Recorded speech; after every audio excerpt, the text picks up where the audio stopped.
pessoal, boa tarde. Boa tarde. Nós vamos dar continuidade hoje à campanha da família. E a promessa de Deus, que inclusive está nessa pastinha aqui, que está lá em Josué, diz assim: eu e a minha casa serviremos ao Senhor. Você sabe que muitas vezes o que o diabo ele vem colocar na cabeça de cada um de nós que busca pela nossa família, que busca pela nossa casa, que ele vem tentar colocar na nossa mente, e temos na mente de cada um de nós, e temos buscado em Deus, para que a nossa família seja salva, para que a nossa família seja liberta, para que a nossa família se converta, quer dizer, se entregue para o Senhor Jesus, é que a promessa não vai ser cumprida, que Deus não está escutando, que Deus se esqueceu de nós, que Deus não se importa com a nossa família, né? Que Deus, nem mesmo Deus pode fazer algo. Só que a Bíblia fala que isso, na verdade, é chamado de setas. São os dardos inflamados, as setas que o diabo lança na nossa mente, a fim de causar o quê? A fim de colocar dentro do nosso coração dúvida, colocar dentro do nosso coração descrença e incredulidade. Por quê? Porque o diabo ele sabe de uma coisa, gente. O diabo ele sabe que ele não pode impedir Deus de fazer tudo isso acontecer na minha família, na sua família. É o que a Bíblia fala: agindo Deus, quem o impedirá? Quer dizer, ninguém é capaz de impedir o agir de Deus. Como o diabo sabe que não pode parar Deus, impedir Deus de agir, o que ele tenta fazer? Ele tenta parar a mim, ele tenta parar você, colocando exatamente isso que eu falei, tentando colocar na sua mente, no seu pensamento, dúvida, incredulidade, insegurança, descrença, porque ele sabe muito bem que Deus só vai poder agir na minha vida, na sua vida e na vida dos nossos familiares, a partir do momento que ele encontre em nós confiança, a partir do momento que Deus ele veja que a gente está crendo no que ele prometeu.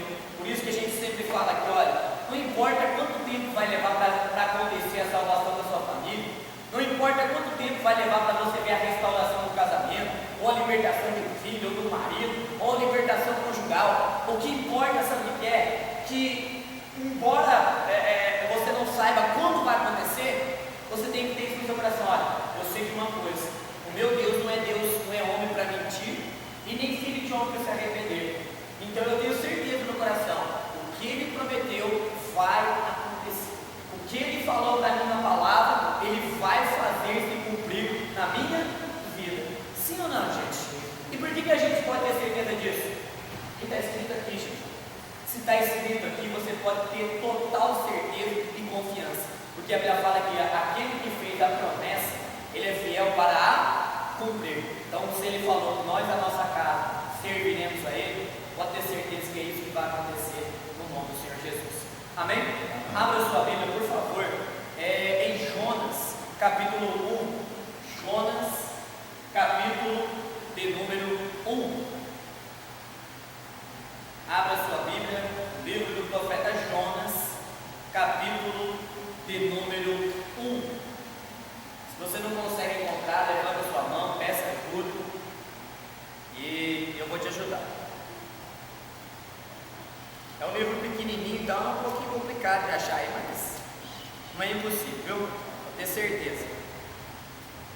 Jonas, capítulo 1.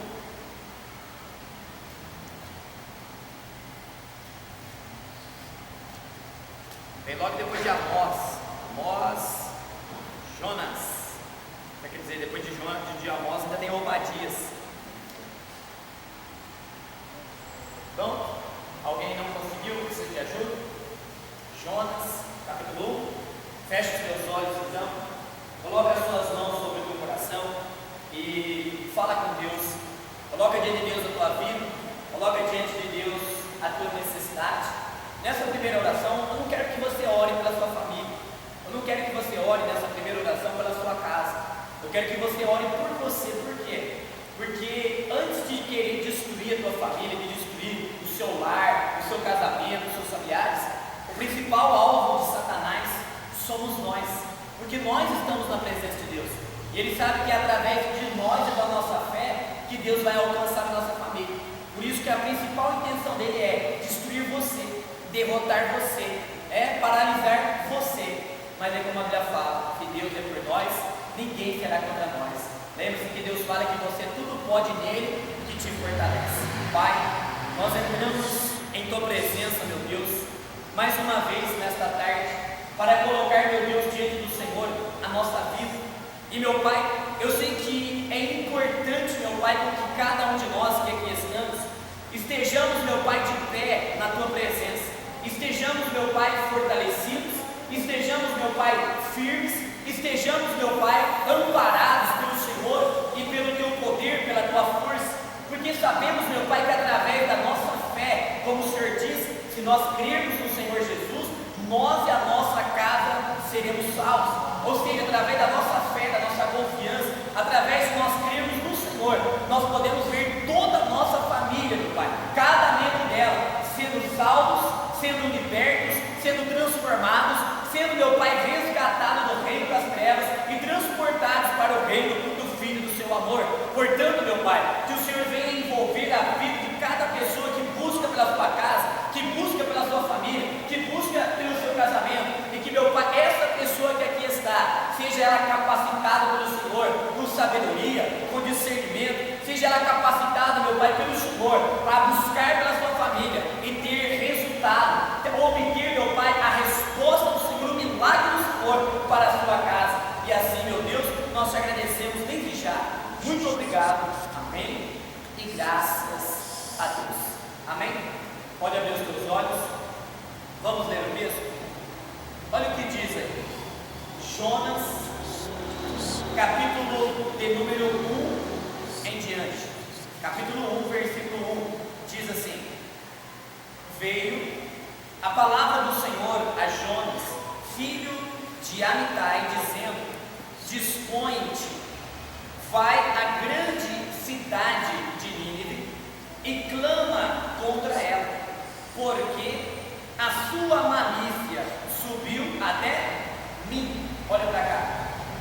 A Bíblia fala que veio a palavra de Deus ao profeta Jonas, e nessa palavra que Deus trouxe para Jonas, Deus disse para ele se dispor, para ele se levantar e ir até uma cidade chamada Nínive e clamar contra ela, porque a malícia daquela cidade, a maldade, a perversidade, as ações pecaminosas naquela cidade já tinha chegado diante de Deus. Quer dizer, Deus estava ciente, Deus estava a par de tudo que era praticado, tudo que era feito naquela cidade.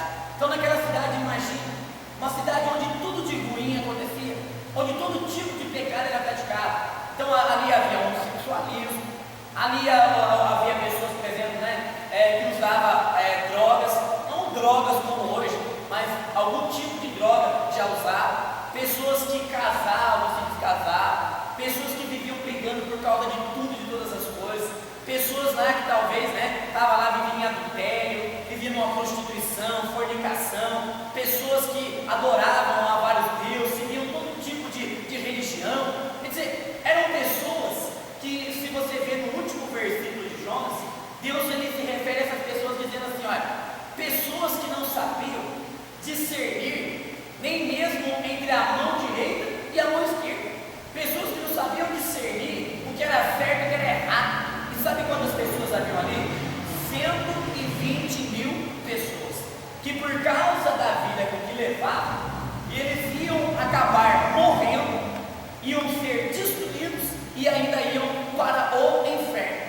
Só que aquilo que a gente sempre colocou aqui, o inferno, embora tenha sido criado por Deus, ele não foi criado para que o ser humano, para que as pessoas vá para lá. O inferno foi criado para mandar, para que Deus venha mandar para lá Satanás e os seus demônios. Pastor, mas então por que as pessoas vão para o inferno? Porque as pessoas seguem a Satanás, porque elas dão ouvidos para ele, fazem a vontade dele, servem a ele. Então, nesse ato da pessoa não querer servir a Deus, não crer em Deus, ela se condena ao inferno. Não é Deus que condena a pessoa ao inferno, ela se condena. Quando que ela se condena ao inferno? Quando ela não crê no Senhor Jesus. Porque quando a pessoa crê no Senhor Jesus, é como a gente sempre ensinou, que a palavra ensina. Quando a pessoa ela vem a crer no Senhor Jesus, tudo que é errado ela abandona, gente. Ela abandona o vício da bebida, ela abandona o vício das drogas, ela abandona o vício do cigarro, pecado, ela abandona a prostituição, ela abandona o adultério, ela abandona a idolatria, ela abandona o espiritismo, ela abandona o mundo. É por isso que a Bíblia fala: todo aquele que crê nele, no Senhor Jesus, não será condenado, mas vai ter a vida eterna. Mas o que não crê já está condenado, ou seja, quem se condena ao inferno é a própria pessoa por viver nesse tipo de situação, na descrença, na incredulidade com relação às coisas de Deus. Mas a verdade é uma só: Deus não quer que o ser humano vá para o inferno. Deus quer que o ser humano seja salvo. Deus quer ver o ser humano na presença dele, no reino dos céus, no paraíso, desfrutando da eternidade. E essas pessoas aqui estavam caminhando exatamente para onde? Para o inferno, para a destruição, para a perdição total. E infelizmente, esse é o quadro em que se encontram muitas pessoas da nossa família. Sim ou não? Porque na família de cada um de nós pode mudar as situações, mas ali há pessoas, por exemplo, que bebem, há pessoas que fumam cigarro, droga, maconha, cocaína, ali há pessoas que vivem na prostituição, ali há pessoas muitas vezes que vivem no adultério, ou não vivem nada disso, mas são pessoas que, por exemplo, simplesmente não creem no Senhor Jesus, creem em tudo, creem na Maria, creem no Pedro, creem no Benedito, creem no Espírito, creem nisso, creem naquilo, e ela pode crer no que quiser. O fato dela não crer em Jesus é que condena ela ao inferno e à perdição eterna. Pode ser no caso da sua família haver pessoas, por exemplo, que estão doentes, pessoas que estão endemoniadas, perturbadas, mas a questão é: Deus ele deu uma palavra para Jonas, dizendo para Jonas ir e clamar contra aquela cidade. Era para Jonas pregar para aquele povo se arrepender, abandonar os seus erros, se voltar para Deus. Mas olha para você ver, não é a mesma coisa que Deus fala com relação a gente, a nossa família? Sim ou não? Deus fala para você crer na salvação sua e também da sua família. Deus fala para você buscar por você e buscar para a sua família. Deus fala para você procurar colocar diante de Deus as suas necessidades e as necessidades da sua família. Como a palavra dele veio para Jonas, ela veio para mim e veio para você. Só que muitas vezes a pessoa faz exatamente como Jonas. O que ele fez? Olha para você ver. Deus mandou ele se levantar, se dispor e pregar naquela cidade. Olha o versículo 3. Jonas se dispôs, mas para o quê? Fugir da presença do Senhor para Tarsis. E tendo descido a Jope, achou um navio que ia para Tarsis, pagou, pois, a sua passagem e embarcou nele, para ir com eles para Tarsis, para longe da presença do Senhor. Olha para cá. O Jonas fez o que Deus mandou? Sim ou não? Não fez. Ao invés de ele se levantar e se dispor para fazer o que Deus lhe havia mandado fazer, ele se dispôs para fazer o contrário do que Deus mandou a pessoa fazer, o que Deus havia mandado ele fazer. Ele pegou o navio, pagou a sua passagem, entrou no navio e foi para Tarsis. Qual era a intenção dele? Fugir da presença do Senhor. A intenção dele era fugir daquela responsabilidade que Deus tinha colocado sobre os ombros dele, para ele fazer. E é muitas vezes que a pessoa faz. Como eu falei, Deus ele colocou sobre a minha vida, sobre a sua vida, a responsabilidade de buscar para a nossa família, a responsabilidade de levar a nossa família até Jesus, a responsabilidade de levar a nossa família a se converter, a responsabilidade de nós buscarmos para que na nossa casa haja libertação, haja transformação, haja cura, haja todo tipo de bênção e todo tipo de milagre. Só que muitas vezes a pessoa ela foge dessa responsabilidade. Mas por que eu tenho que buscar? Por que eu tenho que orar? Por que eu tenho que fazer campanha? Por que eu tenho que jejuar? Por que eu tenho que ir lá e falar para a minha família? Eles não querem saber de Deus, não estão nem aí. Então eles que se perguntam, essa pessoa fala, eles que se danem. Então quando você faz isso, você está fazendo como Jonas. Você está fugindo da sua responsabilidade. Você está fazendo o contrário do que o Senhor mandou. Deus fala para a gente na palavra, para não brigar, não contender. O que a pessoa faz? A pessoa briga, a pessoa contende, a pessoa bate boca, a pessoa berra. Deus fala a pessoa perdoar, a pessoa não perdoa, com mágoa, com ódio, ressentimento e por aí vai. Deus fala para a pessoa, andar no amor, mas ela só anda na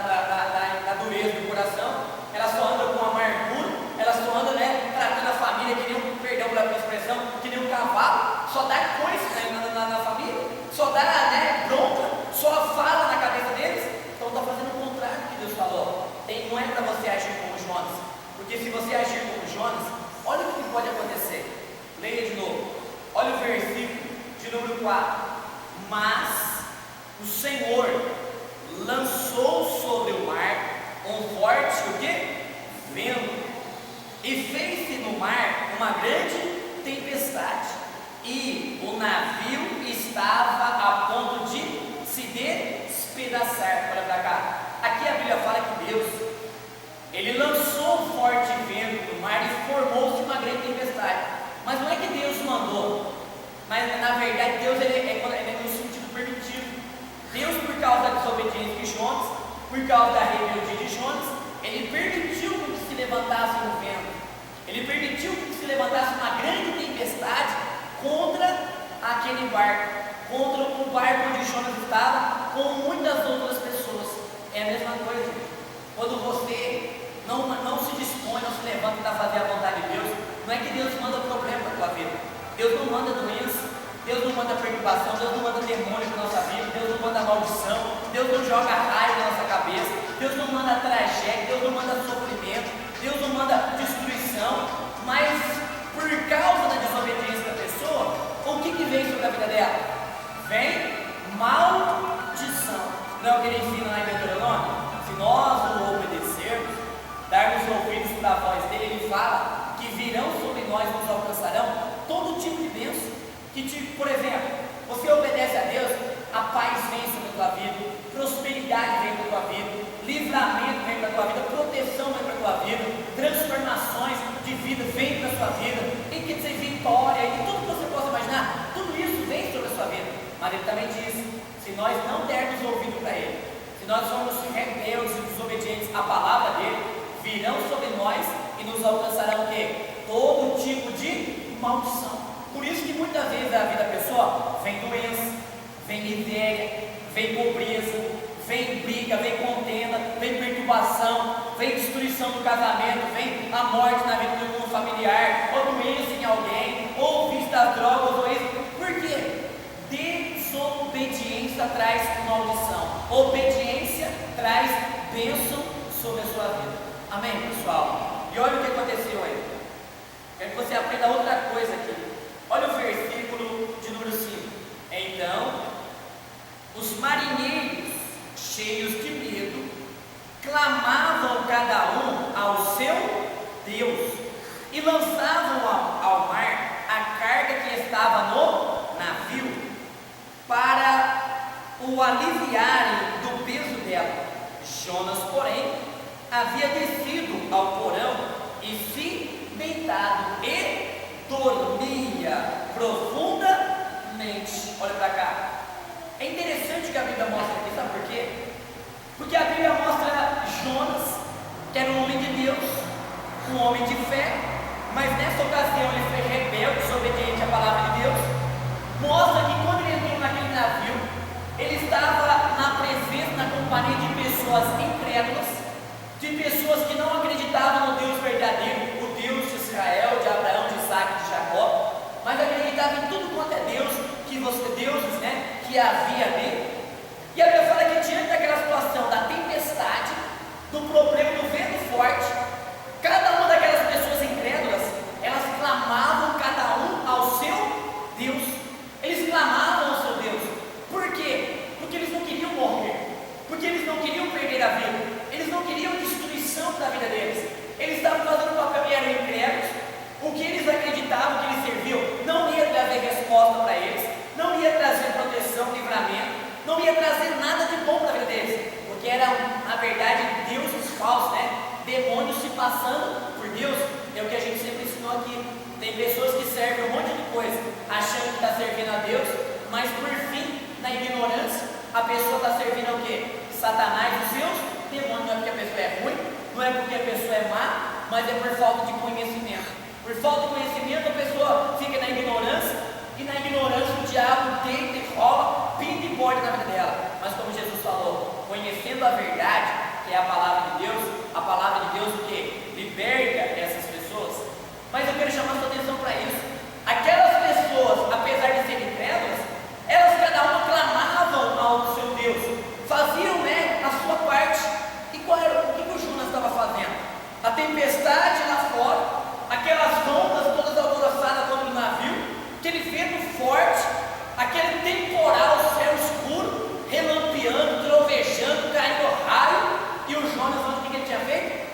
descido até o porão e dormia o quê? Profundamente. Pois é essa a condição de muitas pessoas, que apesar de serem mulheres de Deus e homens de Deus, de serem pessoas que creem em Deus, a condição de muito crente é essa. A pessoa ela está dormindo e dormindo profundamente. Não é um sono físico. Não é um sono assim que a pessoa, cansado que eu estou, que dia pesado que eu tive hoje, eu vou deitar e vou descansar um pouco. Não, a pessoa está dormindo, mesmo ela trabalhando, andando, respirando, lutando com problemas, isso, aquilo, ela está acordada nesse sentido, mas é o sono espiritual. Muito crente está dormindo espiritualmente e precisa acordar. É aquela condição assim, muitas vezes, olha, pessoa, o casamento está a ponto de acabar, o marido está a ponto de se separar, a esposa está a ponto de se separar, e a pessoa muitas vezes, como é que ela está? Está lá de braços cruzados, não ora, não busca, não toma uma atitude para fazer com que o casamento seja restaurado, ou para fazer com que Deus trabalhe no coração dele ou no coração dela, para a pessoa mudar de ideia. A pessoa está lá, quer ir embora, vai. Quer largar, larga, como se fosse a coisa mais normal do mundo. Você não aprendeu ainda? Casamento para Deus é sagrado. Casamento para Deus, os planos dele é ter que a morte os separe. Não é para casar hoje e separar amanhã. Não é para casar hoje e separar daqui 10 anos, 20, 30 anos. Casamento para Deus tem que ser algo duradouro. Então, se você está passando por problema no casamento, mas não ora, não busca, porque muitas vezes, por que o casamento está chegando ao fim? Você pode ver que não é só uma pessoa que é ocupada ou errada, ambas as partes têm erro. E a mulher muitas vezes tem os erros dela, o homem tem os erros dele, mas a pessoa não pode ficar lá dormindo para ele. Se eu estou errado, eu tenho que me acertar. Se eu estou errado, eu tenho que corrigir minhas falhas. Por que ela quer largar de mim? Por que ele quer largar de mim? Como que eu estou tratando ela, eu estou tratando ele? Amém, pessoal? Então não pode ficar dormindo espiritualmente. Tem que reagir e lutar, buscar pelo seu casamento.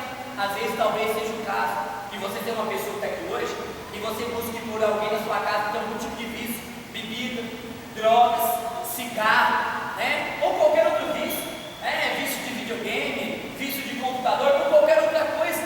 Mas muitas vezes a pessoa está dormindo espiritualmente, sabe por quê? Dormindo profundamente espiritualmente, porque muitas vezes ela quer a libertação do familiar, do parente, mas ela mesma fuma, ela mesma bebe, ela mesma usa algum tipo de droga. Então você está dormindo. Como que você pode querer libertação do teu parente se você mesmo não foi liberto? Se você mesmo não foi liberto? Porque antes de Deus operar o milagre na nossa casa, na nossa família, o milagre primeiramente tem que acontecer na nossa vida. Amém, pessoal? Às vezes tem jovem, por exemplo, e aquele Bíblia fala, honra pai e mãe. Mas muitas vezes o jovem parece que está dormindo espiritualmente. Está na igreja, ouve a palavra, sabe o que é certo, sabe o que é errado, sabe que tem que honrar pai e mãe, e não importa o que o teu pai e tua mãe é. Pode ser uma prostituta, pode ser uma mulher que não vale nada aos olhos das pessoas, pode ser um bêbado, um cachaceiro, um vagabundo que não quer saber de nada, mas é teu pai e é tua mãe. Pastor, ele me bate, me xinga, me humilha, me maltratou, fez tanto mal para mim. Não importa, é teu pai e tua mãe.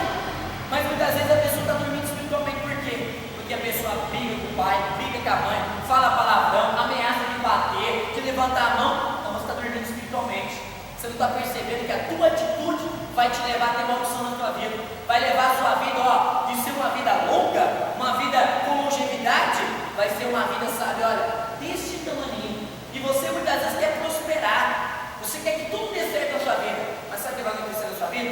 Prosperidade nenhuma vai acontecer, nada vai dar certo na sua vida, porque é promessa de Deus, honra teu pai e tua mãe, porque esse é o primeiro mandamento como promessa, para que tenha longa vida sobre a terra e também prospere, tudo te dê, coopere para o teu bem. Então, se não é o seu caso, desperte, como diz Paulo, desperta o que dormes. Começa a tratar teu pai e tua mãe com respeito. Teu pai e tua mãe não é como os teus amigos da rua, não, como os teus colegas de trabalho, que você trata eles como um carro, como um cavalo, fala o que bem quer, na hora que bem quer, do jeito que bem quer. Então é para despertar quem está dormindo.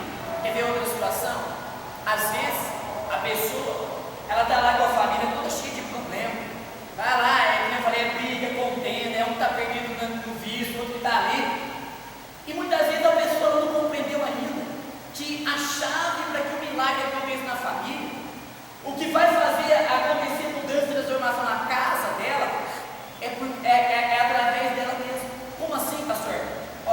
Às vezes a tua família está sendo atacada por quanto é tipo. Por exemplo, teus filhos estão, como eu falei, estão sendo atacados pelo capa preta. Coloca o vício das drogas, más companhias, coloca rebeldia, desinteresse por estudar, desinteresse por trabalhar. É um demônio que está agindo na vida deles, está sendo atacado. Ou então o demônio está atacando os teus filhos no sentido de levar eles a se prostituírem, ou cair, será na fornicação, ou no homossexualismo. Às vezes o teu marido está sendo atacado, a tua esposa, a pombagira está atacando ele, atacando ela, ferindo a cabeça dele e a cabeça dela. Talvez a tua família está sendo atacada por doença, por demônio de doença. Uma hora é um que está doente, outra hora é outro que está doente. Ou sua família está sendo atacada por um espírito de miséria, é pobreza, desemprego, é amarração, é dívida, é falência. E muitas vezes a pessoa está dormindo. Em que sentido, pastor? Ela não entendeu ainda. A tua família precisa ser defendida. A sua família precisa ser protegida. E quem tem que defender a sua família, proteger a sua família, é você mesmo. Como? Através da sua autoridade, através da sua fé. É você que tem que chegar lá e falar: demônio de doença, sai desse meu familiar, desse meu parente. Demônio da miséria, sai daqui. Demônio do vício, da bebida, das drogas. Você tem que fazer isso. Mas muitas vezes a pessoa vai estar lá, vê o problema, vê a situação, aquela tempestade, como por exemplo acontece muitas vezes. Quantas vezes você se depara de uma situação que os familiares estão tudo brigando, um bate boca aqui, o outro retruca dali, uma ameaça daqui, outro levanta a mão dali, griteiro, guerreiro, parece família italiana, mas não é. É briga mesmo, é contenda, bate boca. E você fica lá. Desperta nesse sono. Abre a tua boca e fala: demônio da briga, da contenda, sai da minha casa, em nome do Senhor Jesus. Esse demônio vai acabar enfiando o rabo das pernas e saindo da sua casa. Amém, pessoal? Então não seja como Jonas. Porque Jonas, se você vê, olha, rebeldia a palavra do Senhor, fez o que era contrário ao Senhor, tentou fugir da sua responsabilidade. Ele tentou, quando ele devia estar ali orando, clamando a Deus, ele estava dormindo. É a mesma coisa. Quantas vezes a pessoa, em vez de orar, clamar, meditar na palavra, meditar nas promessas de Deus e fazer um jejum, vir para a igreja, muitas vezes a pessoa está dormindo. Por quê? Porque muitas vezes ela fica lá no joguinho, muitas vezes ela fica lá, conversando com o vizinho, muitas vezes ela fica perdendo um tempão precioso, reclamando de um, reclamando do outro, reclamando disso, daquilo. Então desperta, porque muitas vezes, gente, olha, é preciso alguém chegar na pessoa e dar um chacoalhão nela. Olha o que aconteceu aí. Versículo de número 6. Chegou-se a ele o mestre do navio e lhe disse: que se passa contigo, agarrado no sono? Levanta-te, invoca o teu Deus. Talvez assim esse Deus se lembre de nós, para que não, o quê? Pereçamos. Olha para cá. A Bíblia fala que chegou o mestre do navio, o piloto do navio, o comandante do navio. Chegou lá o Jonas, talvez lá no porão lá, né?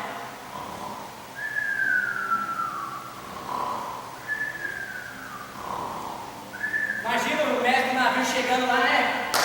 Corre aí, Jonas! Corre aí! O que está acontecendo com você? O que se passa contigo? Está agarrado no sono aí, rapaz? Imagina ele falando: uma tempestade, um temporal lá fora, o navio quase se arrebentando e você dormindo aí sossegado. Levanta, rapaz, invoca o teu Deus.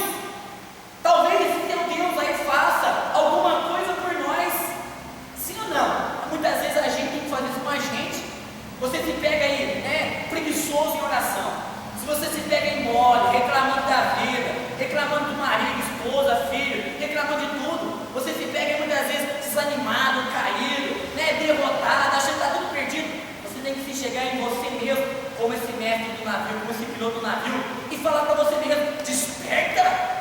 Desperta! Por que você está aí sem fracasso? Por que você está aí desanimado? Por que você está chorando aí? Por que você não se levanta, vai orar, vai buscar? Por que você está no pecado? A gente tem que fazer com esse mestre do navio para a gente mesmo. Amém, pessoal? Para a gente não ficar na condição do Jonas.